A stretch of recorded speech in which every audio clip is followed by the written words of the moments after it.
Svako od nas, ljudi koji smo rođeni na ovom svetu i živimo na njemu, prilikom svog rođenja i života iskusimo susret sa dva različita sveta. Ta dva različita sveta susrećemo u različitom vremenskom periodu. Jednog smo prvo svesni, zatim malo kasnije kada odrastemo onog drugog. Ta dva sveta koja iskusimo u svome životu su zapravo spoljašnji svet, a to je naša porodica, onaj krug ljudi koji nas okružuje, ona država u kojoj živimo, ona kuća u kojoj živimo, oni bližnji koji nas okružuju. A onaj drugi svet, unutrašnji svet, njega malo kasnije postajemo svesni.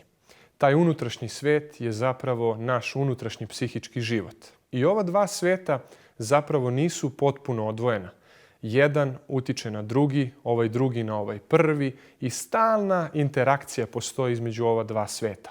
Kako to? Pa lepo.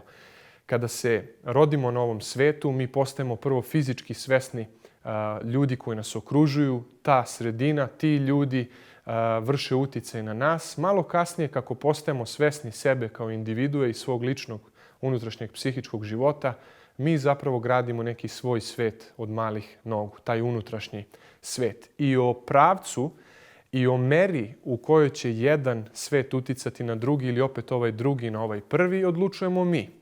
Neki ljudi, dobro znate i sami, imate to u iskustvu kao i ja, neki ljudi su pravi otisak kulture ili sredine u kojoj žive. Kao da nema nekog njihovog pečata, kao da nema nekog njihovog potpisa u životu.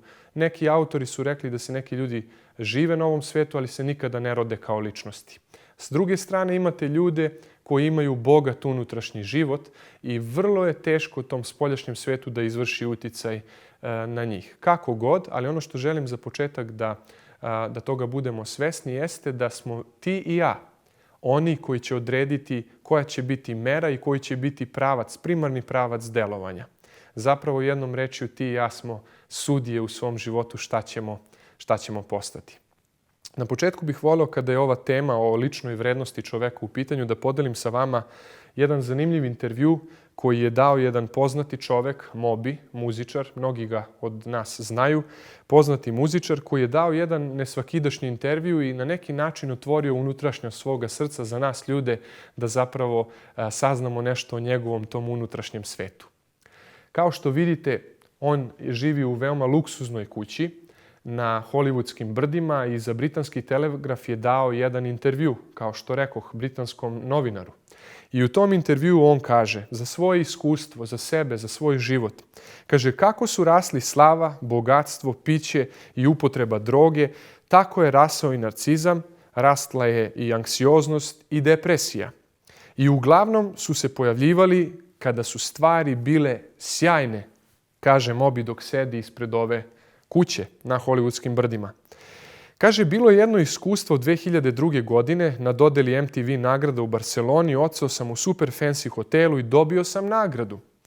A bio sam tako uznemiren i tako depresivan da sve što sam želeo jeste bilo da se bacim kroz prozor. Ali prozori nisu mogli dovoljno da se otvore, opisuje on jednu od situacija. Kaže, bilo je hiljade slučajeva kada se osjećate kao da ste bolesni i tužni, ja bih izašao napolje, popio bih 15 pića, kupio bih kokain za $100, ostao bih budan do 6 ujutru, uzimao bih 3 Xanaxa i nekoliko Vikodina da probam da zaspim, kaže ovaj uspešan, ostvaren čovek. Probudim se u 5 popodne i opet se osjećam užasno. Jedna jeziva priča u tom intervjuu i ovo što će sada uslediti, kaže on, pročitao sam članak o tome kako je jedan od načina da se izvrši samoubistvo, vezivanje plastične kese oko glave. Zato sam to i pokušao, kaže on za Britanski telegraf. Opisuje ovu scenu svog pokušaja samoubistva. Kesa je mirisala na polivinil hlorid ili PVC, zamislite to. Čak iako sam bio mrtav pijan i oduzeto droge, kaže Moby, neki mali glas u glavi mi je rekao, vaš posljednji trenutak na ovoj zemlji ne sme da miriše na unutrašnjost kese za smeće. I on onako polušaljivo dodaje, dakle nije ni tada pošlo za rukom. Ovo je jedna neverovatna slika i nije jedina, zato i navodim i na nju ću se nadovezati. kada govorimo o vrednosti čoveka. Ovo je jedan primjer, neverovatan primjer, kako zapravo u ovom svetu u kome vi i ja živimo je moguće da čovek sanja prvi deo života, da samo dok ovo i ono ostvari u životu bit će super, osjećat će se lepo, međutim kada dosegne te svoje umišljene ili zamišljene ciljeve i neku zamišljenu svrhu, zapravo desi se sasvim suprotna stvar, da on izgubi osjećaj svoje vrednosti, izgubi osjećaj smisla da dalje funkcioniše i postoji kao ljudsko biće i kao i Mobi pokuša da oduzme sebi život. Da ne bismo pomislili da je Mobi jedan čovek koji možda ima neki biološki poremećaj, mnogi poznati ljudi koji su doživeli da zapravo ostvare sve svoje ciljeve, da dostignu zenit u nekim svojim oblastima kojima su se bavili, doživjeli su isto to. Ja sam naveo samo neke, ali spisak je veoma dug. Imate poznate pevače, poznate sportiste, poznate muzičare koji su doživjeli, kao što rekoh, zenit svojih karijera, ali baš tu kada su stvari išle najbolje, kako Mobi sam kaže, baš tada su poželjeli da se ubiju. Čak imate komičare, kao što vidite, koji su nasmejali milione ljudi, doveli do suza od smeha. Sami su se mučili ili se i dalje muče i hrvaju sa depresijom, sa gubitkom osjećaja samopoštovanja ili neke svoje lične vrednosti. Čak neki ovde su izvršili samoubistvo. Zašto je to tako? Šta je to sa nama ljudima? Da li je moguće da možemo imati sve, živjeti u izobilju, a zapravo imati utisak da nemamo ono najbitnije, onaj smisao, onu vrednost svog sopstvenog života i vrednovanje svog sopstvenog života i da usled imanja, usled bogatstva možemo dići ruku na sebe? Ovi primjeri pokazuju da je to dakako moguće. Jedna poznata ličnost, Mark Twain, rekao je: najgora usamljenost je ona koju imamo kada nam nije ugodno da boravimo sami sa sobom. Zamislite rečenicu. Dakle, nije najgora samoća ona kad ste fizički sami. Ne, to nekad bude i poželjno za nas ljude da promislimo, da razmislimo o svom životu. Najgora usamljenost je kada vam ne odgovara da boravite sami sa sobom. Kao što smo vidjeli, moguće je da budemo duboko cenjeni od drugih ljudi. Moguće je da ljudi žele nas za društvo, priželjkuju nas da budemo pored njih. Moguće je da nas okružuje veliki broj ljudi, ali da mi zapravo nismo sretni sami sa sobom u svome društvu. Praksa pokazuje da mnogi, kao što rekoh, ljudi koji su dosegli vrhunac ovog sveta su zapravo baš tu na tom prestolu svoga uspeha poželjeli da ih nema. Vidite, jedan od malo pre navedenih, Robin Williams, komičar poznati, je rekao: nekada sam mislio da je najgora stvar u životu ostati potpuno sam, ali nije. Kaže on: najgora stvar u životu koja može da vam se desi jeste da završite sa ljudima koji čine u vašem životu da se osjećate potpuno sami. Zamislite, ljudi vas okružuju, ljudi vas naizgled vole i cene, a vi imate utisak da kada ste s njima u društvu da se osjećate potpuno usamljeni. To se desilo još jednoj poznatoj osobi, kralj, kako ga mnogi znaju, kralj rock muzike, veliko ime u svetskoj istoriji, ne samo umetnosti nego uopšte. Kada ga je novinar, mislim da je to bio jedan od posljednjih intervjua, pitao: Elvise, na početku karijere si rekao da želiš da budeš bogat, slavan, srećan, poznat, dakle. Šta se od toga ostvarilo, pitao ga je novinar. A kralj? Kralj je samo rekao: pakleno sam sam. Na početku karijere veliki ciljevi, velike želje, kao i kod Mobija. Međutim, kada je dosegao uspeh, neverovatnu slavu, on ima osjećaj da je sam i da mu nije prijatno sa samim sobom. Zapravo, mi ljudi nismo neutralni posmatrači svega. Bilo čega što nas okružuje, pa i nas samih, mi nismo neutralni posmatrači svega toga. Mi smo bića koji imaju potrebu da imaju stavove. Stavove o idejama, o određenim vrednostima, o određenim ljudima, pa čak i o sebi samima. Svaki stav ima 3 komponente. Kognitivnu komponentu, to je ono mišljenje o objektu stava. Zatim emocionalnu komponentu, mi nešto osjećamo o objektu o kome imamo stav i ponašaj nam mi se na određeni način ponašamo prema objektu stava. Sad zamislite taj stav prema samima sebi, da smo mi i subjekat, ali i objekat. Mi nešto znamo, mi nešto mislimo o sebi. Mi ili volimo ili ne volimo sebe.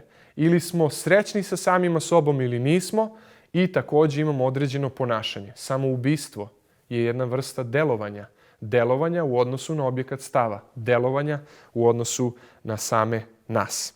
Mi zapravo smo bića koja se razlikuju od svih ostalih živih bića na svetu. Uzvišeno smo stvoreni sa uzvišenim zapravo vrednostima i potrebama. Mi ne živimo samo od hleba i vode i osjećaja sigurnosti i potrebe za sigurnošću. Primjeri mnogih ljudi pokazuju, mi ljudi imamo potrebu da otkrijemo vrednost života. Sve vrednujemo, pazite. Mi vrednujemo i špagete za večeru, mi vrednujemo intimni odnos sa dragom osobom, mi vrednujemo političke ideje, mi vrednujemo određene filozofije, čak i smisao života za kojim aktivno tragamo. Vrednujemo, što znači da mi ljudi imamo vrednosni sistem po kome nešto vrednujemo. Mi čak i samima sebi smo skloni da pripisujemo određene vrednosti. Dakle, više smo od životinja. Međutim, kada bi ljudi rekli da smo mi jedina stvorenja u prirodi koje su svesna svoje egzistencije kao pojedinačnog bića, to ne bi bila istina. Zato što su određeni eksperimenti pokazali sa majmunima i delfinima da su i oni svesni svoga postojanja kao zasebne individue odvojene od drugih.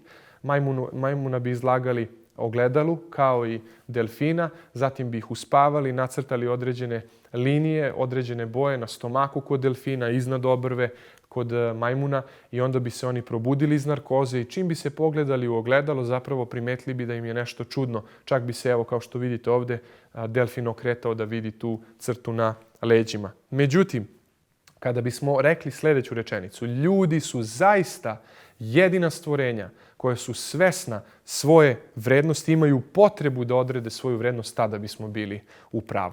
Tada bismo bili u pravu. Mi ljudi od malih nogu, negdje otprilike oko 2. godine, postajemo zapravo svesni samog sebe kao neke posebne individue. Međutim, taj dečiji pojam o samom sebi je vrlo konkretan, često spoljašan prema nekim spoljašnjim karakteristikama. Dete će reći ja sam devojčica ili muškarac od toliko i toliko godina, tata mi se zove tako, živim tu i tu. Ali kad odrastemo, taj početni oblik samosvesnosti zapravo se menja i on se više pounutrašnjuje. Više su psihološka strana i stanja i neko naše viđenje nas samih, ono kako mi izražavamo pojam o samom sebi. To je to poznato pitanje koje mi postavljamo sebi: ko sam ja? Šta ja ovdje radim i koja je svrha mog života? To su neka filozofska pitanja koja mi počnemo da postavljamo vrlo rano samima sebi. Iako ovo pitanje ko sam ja, odnosno taj self i ta svesnost o samom sebi, iako je to privatna stvar, zapravo kao što smo rekli u onoj priči na početku o spoljašnjem i unutrašnjem svetu, iako pripada privatnom životu pojedinca, dobrim delom ta svesnost o nama samima je oblikovana od strane sredine koja nas okružuje, od strane tog spoljašnjeg sveta, te kulture u kojoj živimo. Nemojmo to nikada zaboraviti. Jako je važno za ovu temu, zato što naš self ili svest o nama samima je jako određena sa tim nekim ocenama koje čujemo nas samih, koje čujemo od drugih, zatim kroz našu samosvest ili naše neko unutrašnje mišljenje o nama samima, ali mi se u odnosu na ta dva zapravo i ponašamo. To nam pomaže da mi možemo da organizujemo sebe, pojam o sebi kao individui koja traje kroz vreme, da smo mi ista individua kroz vreme i zapravo to nam pomaže da se mi kao ljudi setimo prošlosti, ali zapravo i da projektujemo sebe u budućnost. Zato recimo se može desiti da neka osoba, gledajući sada svoje osjećanja i svoje stanje, gledajući u budućnost, isprojektuje da nema svrhe dalje da živi, da učini onu najgoru stvar, a to je da oduzme sebi život. Također pojam o sebi ima izvršnu funkciju. Da skratimo, da uprostimo, da bi nam bilo jasnije. Šta hoćemo da kažemo? Mi ljudi smo i knjiga, i onaj koji piše knjigu, i onaj koji čita knjigu, i onaj koji vrši neku vrstu korekture ili neki, možemo reći, kritičar, i onaj koji će tu knjigu na kraju, kako on misli da treba da bude uređena, i štampati. To su sve sposobnosti koje mi kao biće imamo. Mi živimo neki život, zapisujemo neki zapis svog života, ponašamo se na određeni način, a onda se okrenemo u svoj život u prošlosti i onda kažemo ovo nije bilo dobro. Ne želim da se identifikujem s tim. Želim da to iz ove knjige izbacim. Jako je važno kad govorimo o vrednosti ili samovrednosti ili samopoštovanju da ga razlikujemo od samopouzdanja. Zato što ja mogu biti samopouzdan govornik, ali kad ostanem sam, mogu da se osjećam jako loše zato što vidim licemera u sebi koji ne živi možda u skladu s onim što priča i da zapravo kažem ja uopšte ne vredim, iako će se možda neki ljudi diviti nekoj sposobnosti, da li pevačkoj kao Elvis ili možda nekoj spisateljskoj kao neki poznati pisci, kako god. Jako je važno da shvatimo da je samopoštovanje nešto drugo. Samopouzdanje je svesnost da mi možemo uraditi ono što je pred nama i da možemo kvalitetno obaviti neki zadatak. Dok je samopoštovanje zapravo vrednovanje sebe, ljubav prema samom sebi. Razvoj samopoštovanja je jako zavisi od odnosa sa našim roditeljima, od onih zapravo ocena koje smo od njih čuli o nama samima. Jako je pod uticajem toga. Međutim, kada odrastemo i sazrimo, mi možemo kasnije zapravo menjati taj stav i preoblikovati način razmišljanja. Zašto je jako važna ova tema? Zato što kod depresivnih ljudi je jako problematično samopoštovanje. Također, kod ljudi koji imaju socijalne fobije izuzetno je nisko samopoštovanje. Kod ljudi koji imaju anksioznost također je nisko samopoštovanje i kod mladih koji imaju poremećenu ishranu izuzetno je sniženo samopoštovanje. Kako izgleda osoba sa visokim vrednovanjem samog sebe ili samopoštovanjem? Kao što vidite, spisak je predivan. Znači, osobe tog tipa sa takvim karakteristikama su boljeg fizičkog i psihičkog zdravlja, ne libe se da kažu šta misle u javnosti, češće planiraju, učestvuju u diskusijama, kao što vidite, kompetentni su u školi, na poslu, zadovoljnije su poslom i životom uopšte, bolje su raspoložene te osobe, manje depresivne. Ono što je zanimljivo, vode računa o dobrobiti drugih.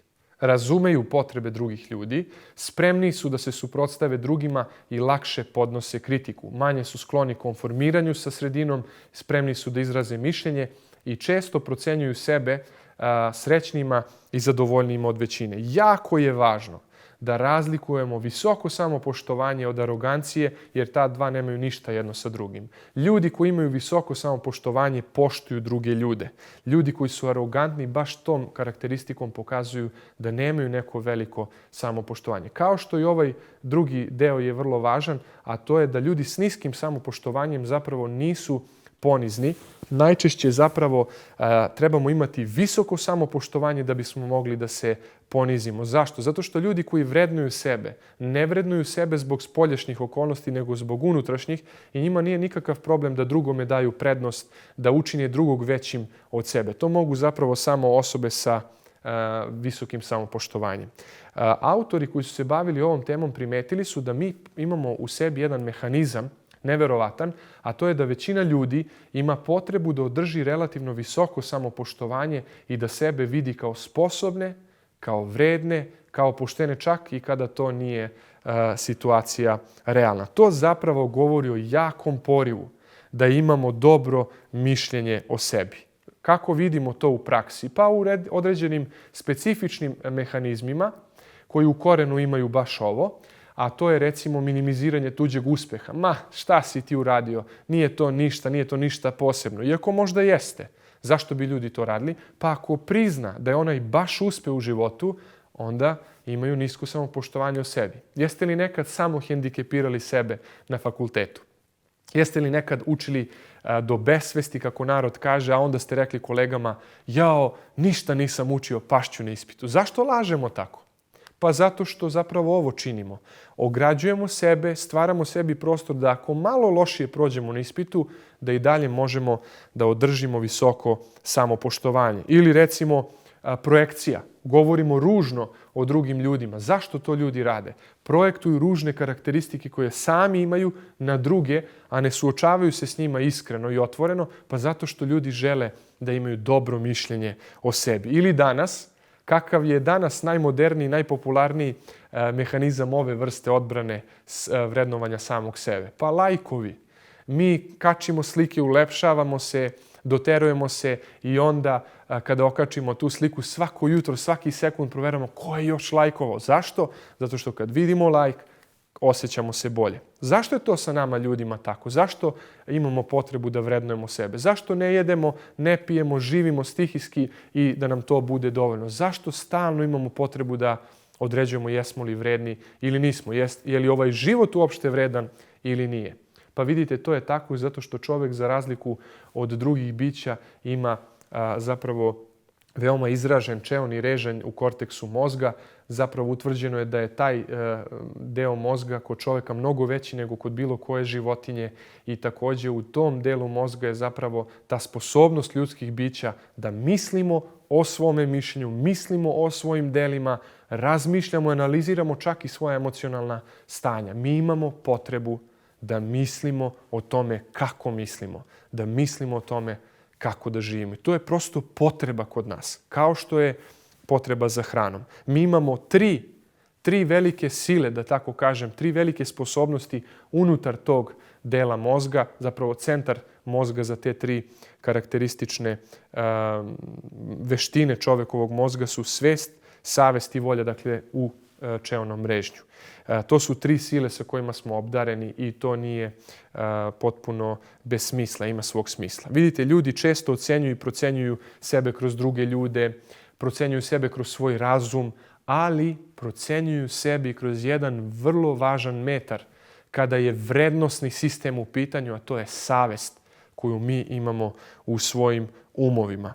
U odnosu na te pomenute mere, dakle razum, ocene drugih ljudi i sopstvena savest, mi zapravo analiziramo čak i same sebe. Ako uporno živimo kontra od onih vrednosti koje smo prihvatili za ispravne, od onog moralnog vrednostnog sistema, ako uporno živimo kontra od naše savesti, zapravo ta naša savest će nas osuđivati, kršit ćemo neke moralne norme za koje svim srcem verujemo da su istinite, ispravne, blagoslovene i uvek će nas unutrašnji zapravo taj stražar moralni osuđivati. Kriminalci, ljudi koji su zapravo više puta ili mnogo puta tu svoju savest oskvrnili, oni osjećaju krivicu zbog toga što su učinili. Kako to znamo? Pa mnogi od njih imaju potrebu da, recimo, zidaju hramove kroz istoriju. Mnogo velike hramove su izidali najveći kriminalci. To istorija dobro zna. Najveće ubice i razni drugi ljudi sličnog profila gradili su hramove. Zašto? Pa pokušavaju tako zapravo najčešće da reše problem svoje savesti. Znači, često ljudi osuđuju sebe. Želeli bi da žive lakše, lagodnije, ali osuđuju sebe. Sjetite se knjige o kojoj smo pričali. Zbog onog što su učinili jako davno. I umjesto da žive slobodno, ne mogu, jer imaju tog unutrašnjeg stražara i hvala Bogu što ga imamo. Hvala Bogu na savesti. Ne mogu da idu dalje, jer ono što su uradili u prošlosti ih osuđuje. To je sa svrhom. Zato što treba da na ispravan način se odredimo prema tome što smo učinili, da lagodnije idemo dalje kroz život.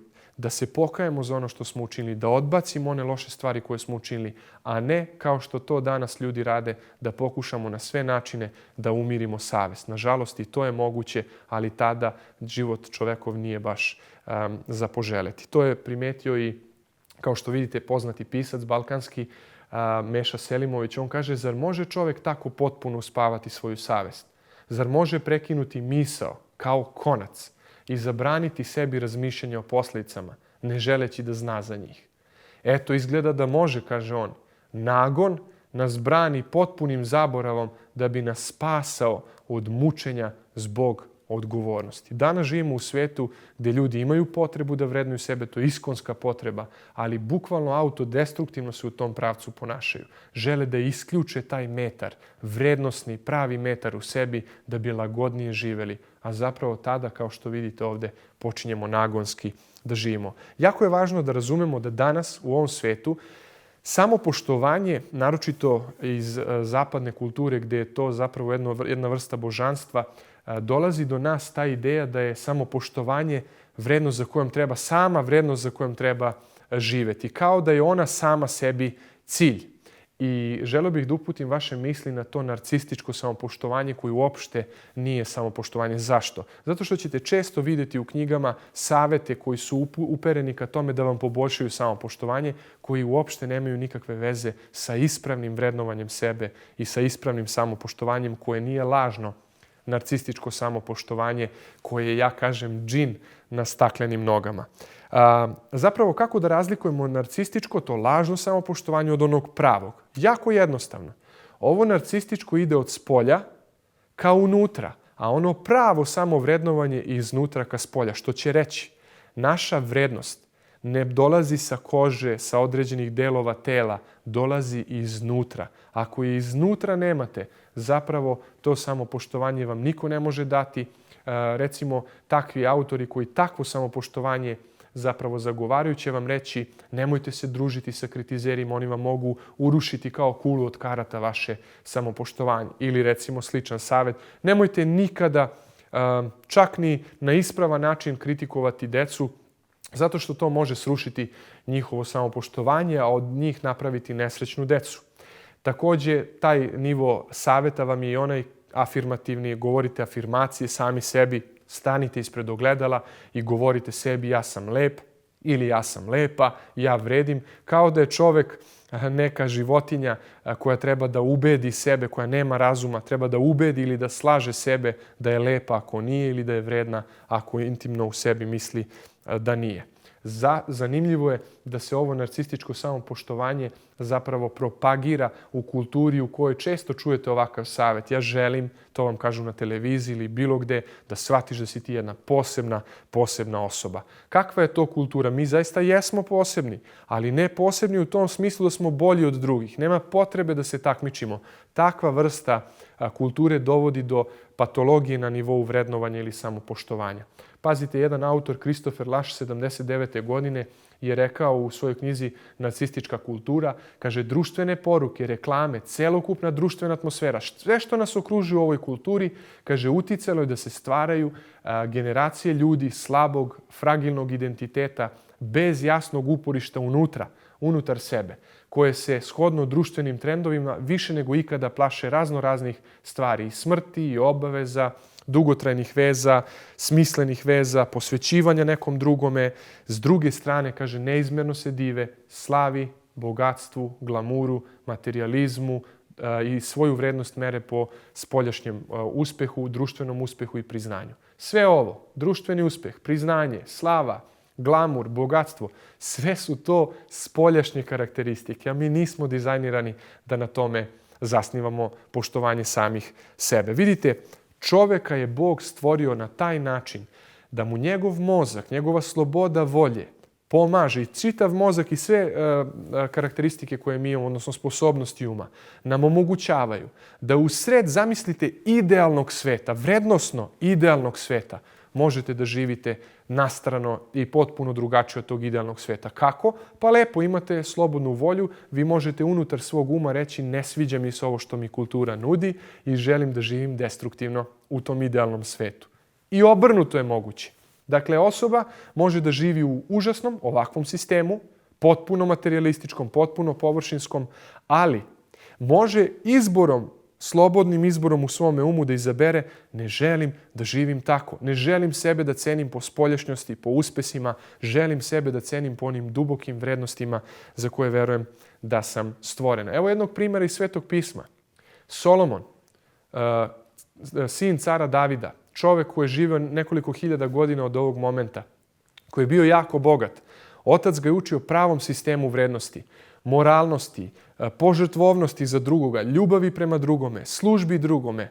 Jako divne stvari ga je učio u svom životu. Međutim, iako je bio okružen takvim vrednostnim sistemom, Solomon je zapravo prihvatio onaj drugi sistem vrednosti, slično kao ovaj o kome je Christopher Lasch govori, jer je to zapravo u ljudskoj prirodi od uvek, pod uticajem pada u greh.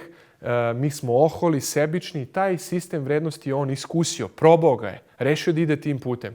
I ima pravo na to, slobodno je biće.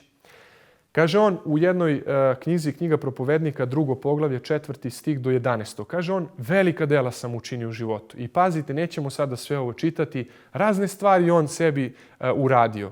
Ja bih samo uputio vašu pažnju na ovu reč sebi. Ona se 7 puta ponavlja u ovoj ispovesti Solomona gdje on otvara svoje srce pred nama. Sebi kuće, sebi vrtove, sebi vinograde, sebi jezera. Napravio čovjek jezero da zaliva šumu iz njega, jer mu je šuma trebala za građu, za razne arhitektonske podvige.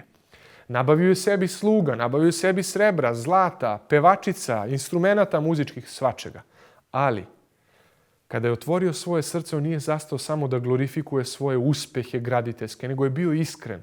Priznao je prazninu tog sistema sebi, sebi, sebi, sebi, spolja, spolja, spolja, spolja. Šta kaže on? Kada sam pogledao na sva dela svoja, koja su uradile ruke moje, i na trud kojim sam se trudio da uradim, gle, sve to je bila taština, praznina i muka duhu, ja bi kao psiholog rekao i depresija. I kaže, nema koristi pod suncem. Zanimljivo je, Solomon je iskusio da je najveća radost s jedne strane raditi i živjeti za drugoga. A najveća tuga, jer on to govori u nekim svojim drugim knjigama u Svetom pismu, a najveća tuga, najveća muka, izvor najveće depresije, sebičnost i usmjerenost samo na sebe, na svoje ja. To vide i poznati i savremeni autori iz psihologije i drugih sličnih srodnih nauka. Vidite, u zapadnom svetu depresija se širi kao poplava i mi tražimo neki virus koji izaziva. Mi tražimo neku možda hemikaliju kojom nas praše ili možda ko zna šta. A zapravo virus kojim smo otrovani je sebičnost. Ona je izvor svake depresije i svake tuge. U zapadnom svetu mnogi autori koji su to shvatili, znate šta kažu ljudima koji su depresivni? Šta im savjetuju da urade? Kažu im, idite volontirajte. Idite, radite jedan humanitarni rad. Vidjet ćete, depresija će se promeniti. Ne mislim na onu kliničku, nego na onu reaktivnu koja je posljedica pogrešnog životnog stila, pogrešnog vrednosnog sistema. I znate šta se desi? Pokazala su istraživanja. Desi se da kada ljudi odu da rade za druge ljude, kada vide ljude koji su istinski ugroženi i kojima su oni potrebni, tek tada njihovi talenti, njihovi darovi dobiju pravi smisao, dobiju pravu vrednost. I kada vidite da vaša snaga vam ne koristi samo da biste se kao paun gledali, nego odete i nekoj baki koja je ostarela, iscepate drva i kada čujete to, hvala. Ono vam ne diže ego, nego vam puni srce jer znate da ste nekom ulepšali dan.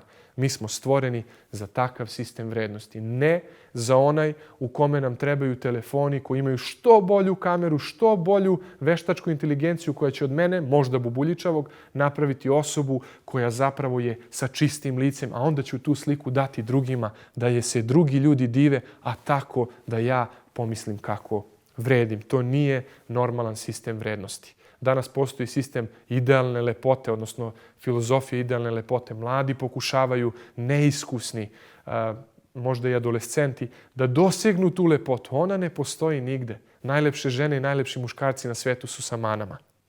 Anoreksija, bulimija, poremećena šema tela kod mnogih ljudi, sad čak i kod bildera koji ne vide da su ogromni, i dalje vežbaju. Sve su to posljedice ove iskrivljene slike o lepoti i iskrivljene slike o vrednosti čovekovog života. Mi živimo u digitalnoj eri i danas u toj digitalnoj eri zapravo mi pokušavamo drugima da plasiramo svoju izmišljenu sliku, svoje vrednosti i želimo da nam drugi potvrde tu vrednost svojim lajkom. I lajk je danas zapravo najželjenija i najpopularnija droga za opijanje nas samih. Nova vrsta zavisnosti koja postoji je lajk ili upodobljavanje samog sebe kako bismo se svidjeli ljudima, a to sviđanje od strane ili lajk od strane drugih nama je potvrda naše vrednosti. Molim vas, ovo je jako opasan sistem života.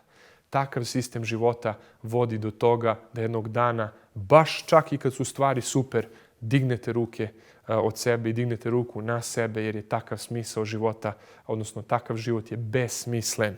Vrlo je opasno da to ljudi rade. Ljudi su nezadovoljni svojim izgledom, nezadovoljni su nekom svojom vrednošću i onda se često danas u moderno vrijeme trude da čak i ovom hirurgijom plastičnom poboljšaju sebe.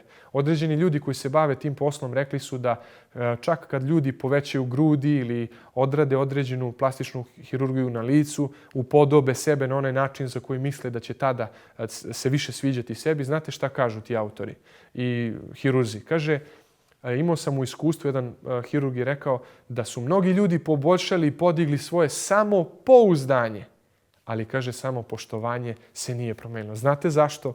Pa zbog toga što je to stvar koja je unutrašnja, a ne spoljašnja. Mnogi koji nemaju novac za to bave se hirurgijom duše, ulepšavaju, menjaju sebe. I taj izopačen sistem vrednosti koji je usmeren i centriran na glorifikaciju ljudskog ega i individue putem globalizacije širi se u čitavom svetu i danas dovodi do svojih neminovnih žrtava. Uvek je to bio problem kod ljudi. Vidite, Blaise Pascal pre ko zna koliko godina živeo je mnogo ranije nego mi danas, ali isto je imao tu borbu.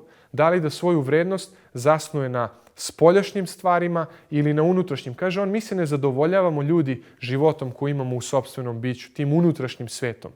Mi hoćemo da živimo prema pojmu zamišljenim životom drugih i zbog toga se upinjemo da se bolje prikažemo. Neprestano, kaže on, radimo na tome da ulepšamo i očuvamo svoje zamišljeno biće, a zapostavljamo ono istinsko, ono unutrašnje, onaj karakter koji je zapravo jako važna stvar, mi to zapostavljamo. Eksperimenti su pokazali da studenti koji svoje samopoštovanje zasnivaju na nekim unutrašnjim vrednostima, kao što je biti moralan čovek, biti vredna osoba, biti hrabra osoba, karakterna osoba, za razliku od onih studenata koji su svoje samopoštovanje zasnivali na vrednostima spoljašnjim, kao što su uspeh, ocene i tako dalje, mnogo su ovi prvi bili zaštićeni od besa, od rizičnog ponašanja, od korišćenja droge i eventualno anksioznosti i depresije. I autor, žena se zove Jennifer Crocker, je rekla da zapravo ovaj njen eksperiment joj pokazuje da ljudi treba da se usmere na nešto veće od njih samih, da bi zapravo to samopoštovanje moglo da bude održivo. Veće i od samog samopoštovanja. Dakle, da nam cilj ne bude da imamo samo samopoštovanje, već da se usmerimo na nešto veće, na smisleniji život, a samopoštovanje će zapravo biti prirodna posljedica tog sistema vrednosti. I dolazimo do toga da zapravo možemo živjeti samo mentalno, duhovno gledano u dva sistema vrednosti. Jedan je gdje smo ti i ja u centru, naš ego, naša slava, naši uspesi i imanje. Imati. To je ono na čemu zasnivamo vrednost svog života. Takav sistem dovodi do agresije, do takmičenja među ljudima, zapravo dovodi do anksioznosti, stalnog strepljenja da ćemo izgubiti to za što mislimo da nam je temelj vrednosti i također usled neuspeha dovešće nas do depresije. Ja lično verujem i iskusio sam to da smo mi dizajnirani, ja ga nazivam carstvo radosti. Sistem vrednosti koji je zasnovan na svrsi tvog života, smislu tvog postojanja kroz ono šta si ti drugima, a ne šta si sam za sebe. Da objasnim malo da me ne razumete pogrešno. Dakle, suštinska stvar i pitanje nije biti neko, nego kome si ti šta.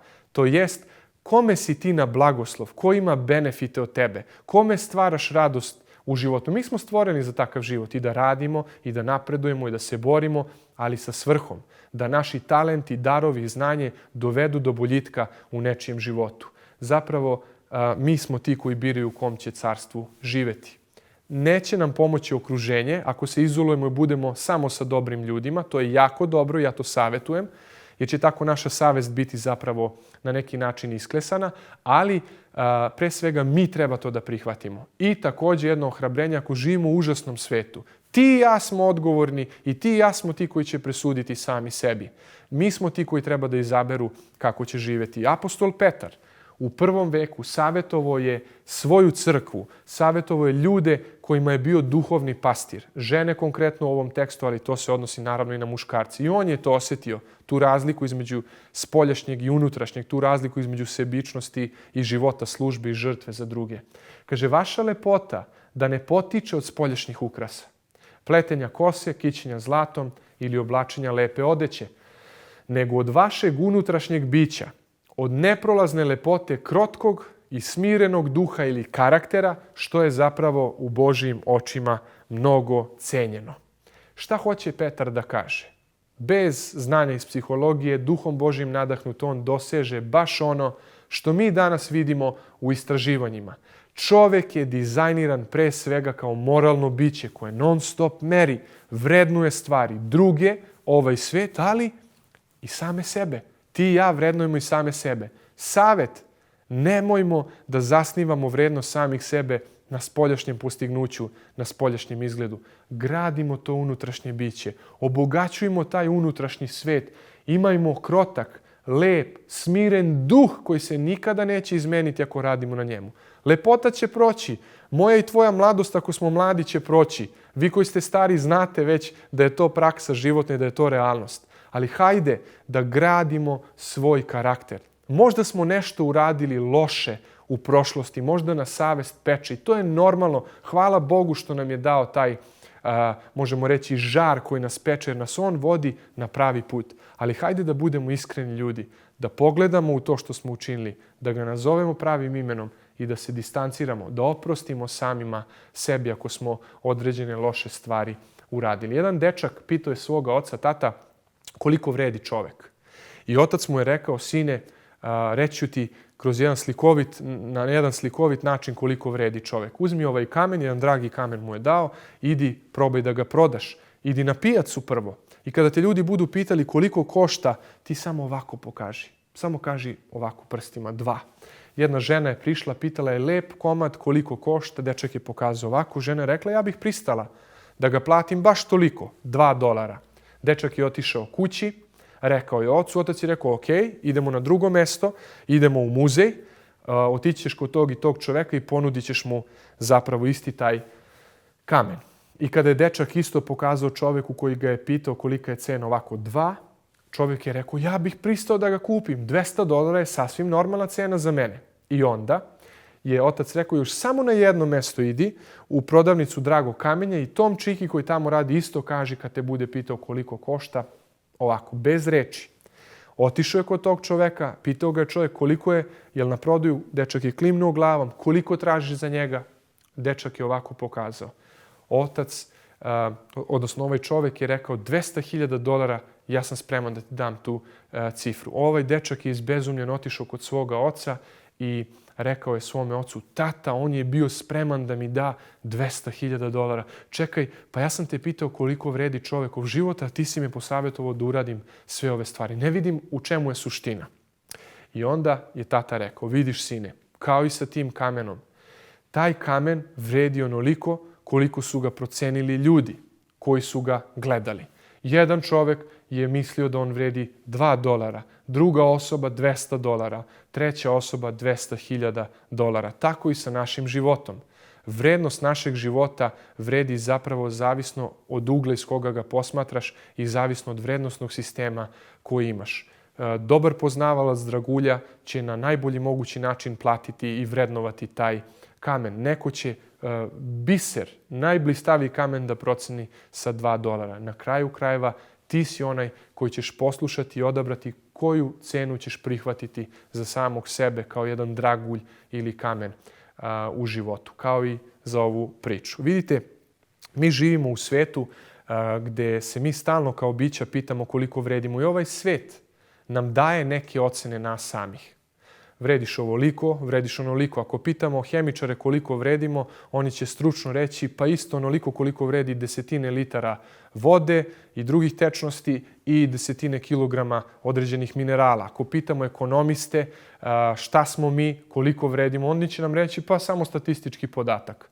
Ako pitamo prodavce koliko vredimo, za njih vredimo mnogo, taman onoliko koliko da im damo novac da kupimo nešto od njih, mi smo za njih kupci. Ako pitamo političare koliko vredimo, mi vredimo za njih kao glasačka mašina. Ali na kraju krajeva, ti i ja smo ti koji će odabrati koliko vredimo.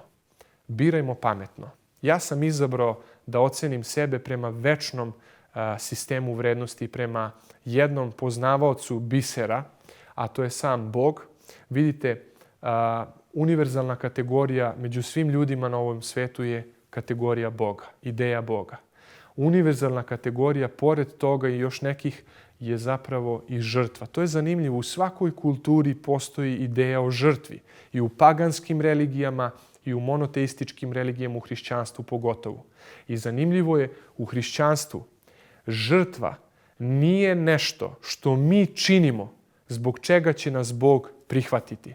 U hrišćanstvu, za razliku od svih ostalih religija, zapravo žrtva je znak koliko je nas koji nemamo baš puno čime da se pohvalimo u moralnom smislu, koliko je nas Bog procenio. Ova žrtva, ovo jagnje koje je u Starom Zavetu moralo da bude savršena žrtva, zdravo, bez ikakvih mana, je zapravo propoved, jedna slikovita propoved Boga ljudima koliko nas On voli, iako smo pogrešili. Adam i Eva, kada su sagrešili i sablaznili sebe, pobegli su, odvratni su bili u svojim očima, Bog nije došao da ih uništi. Baš im je ukazao na jedno ovakvo jagnje, ukazao im je na ljubav koju ne zaslužuju, koju im On i dalje daje, i kada su je doživjeli, njihova srca su se promenila i oni su počeli da žive onako prema vrednosti kojom su procenjeni. To jagnje, naravno znate, zapravo predstavlja žrtvu koja će biti na Golgoti prinesena za nas. Mnogo vredimo, a i malo vredimo.